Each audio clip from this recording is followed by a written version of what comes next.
Hi, I'm Sterling Edwards. If you've ever been to my workshops or seen my DVDs or even read my book, you see I use a lot of flat brushes. I use flat brushes probably 9-to-1 to round brushes. And there's several reasons for this. One, a flat brush covers a very large area very quickly. But you can also get a lot of detail with a flat brush, and you can get certain details that you cannot get with a round brush. Especially if you're painting something very architectural. If you're doing a building, for example, or a cityscape, or you're doing a picket fence, you want these nice sharp edges. Flat brushes are ideal for that. I've got a piece of 140-pound watercolor paper, and I'm mixing just a very light wash of violet. And I've got a 1-inch flat brush. Now, if you notice, this brush has a very sharp edge on it. That's one thing I like about a flat brush. You get this nice chiseled edge, which gives me the opportunity to do all kinds of very interesting shapes. For example, if I'm painting an old barn, I can really capture the rickety structure of the building by using this flat brush.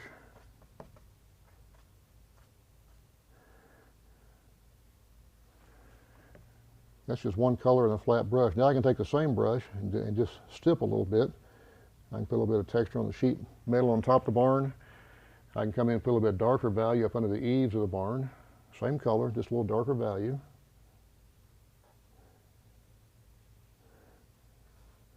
It's amazing what you can do with these things.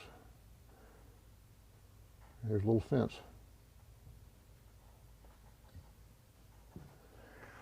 You can do a piece very quickly using a flat brush. It gives me all kinds of opportunities. Now, lots of other things I like to do with a flat brush. If I want a really fine line, I can either go to my rigger brush, or I can take my flat brush, use my finger to guide, and make a very, very fine line. Same thing as you do if you're using a round brush. And a lot of times I'll do this as opposed to going back and forth, going from one brush to the next. It just makes it easier. Something else you can do with a flat brush is you can stipple trees. Now, a lot of the workshops I do are in South Carolina or in Florida, places that are very tropical, and they have these palmetto bushes and things. If I want to put a palmetto bush, I'd take the flat brush and just basically, in an arcing motion, make a little palmetto bush by just tapping it. It's a beautiful little technique. If you're doing a swamp scene or a marsh, which I do lots of, I come back and just put these little bushes in here like this.